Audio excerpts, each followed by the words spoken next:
Zini, kāpēc šī tēja garšo tik slikti?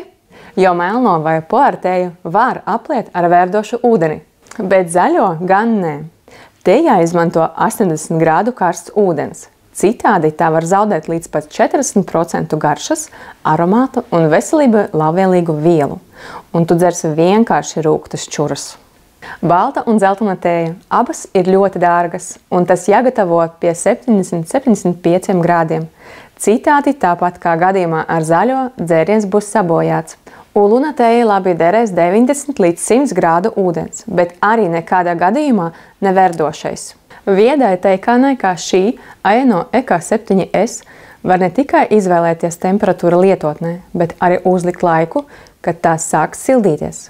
Un, piemēram, izmantot Keep Warm funkciju, lai ūdens tik ilgi, cik tu vēlies saglabātu temperatūru, kas nesabojās tēju.